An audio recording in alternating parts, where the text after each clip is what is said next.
વલસાડમાં state monitoring સેલની listed bootlegger Rohit Sohil Patel પર કાર્યવાહી 4 બુટલેગર ઝડપાયા 2,81,000 વિદેશી દારૂ સાથે 6 લાખથી વધુનો મુદ્દામાલ જપ્ત વલસાડ જિલ્લામાં સ્ટેટ મોનિટરિંગ સેલ એસએમસીની ટીમે મોટી કાર્યવાહી કરી છે। શનિવારે રાત્રે કોસ્ટલ હાઈવે પરથી વિદેશી દારૂની હેરાફેરી કરતા 4 યુવકોને ઝડપી પાડવામાં આવ્યા હતા। તેઓની પાસેથી અંદાજે ₹2,81,000નો વિદેશી દારૂ 4 મોપેડ અને 4 મોબાઈલ ફોન મળી કુલ ₹6,23,000નો મુદ્દામાલ કબજે કરવામાં આવ્યો છે। આરોપીઓની ઓળખ રોહિત સોહિલ પટેલ, વતન જનકભાઈ રબારી, હાર્દિક રમેશ પટેલ અને ભાવિક હરેશભાઈ નાયક તરીકે થઈ છે। આ કેસમાં નંબર વગરની મોપેડ ચલાવતો સાગર તથા અરુણ, સમર, મુકેશ સહિત કુલ 7 વ્યક્તિઓ વોન્ટેડ છે। એસએમસીની ટીમે વિદેશી દારૂની હેરાફેરીના ગુનામાં વલસાડ રૂરલ પોલીસ મથકે ફરિયાદ નોંધાવવાની કાર્યવાહી હાથ ધરી છે, જેમાં આ રેડમાં વોન્ટેડ આરોપીઓ સુઝુકી એક્સેસ ડ્રાઈવર સાગર, દારૂ સપ્લાયર અરુણા લંગડી, નટવરલાલ પટેલ, રહેવાનું છરવાડા ડુંગરી, બરાજ ફળિયા,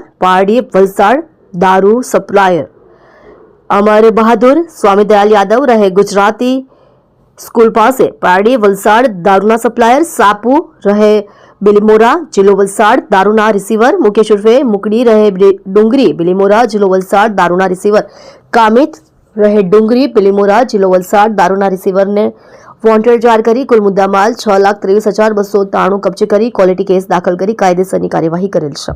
તમે જોઈ રહ્યા છો સુરત સંસ્કૃતિ ન્યૂઝ ચેનલ, ડાયરેક્ટર રાજેશ સિરસાટની સાથે।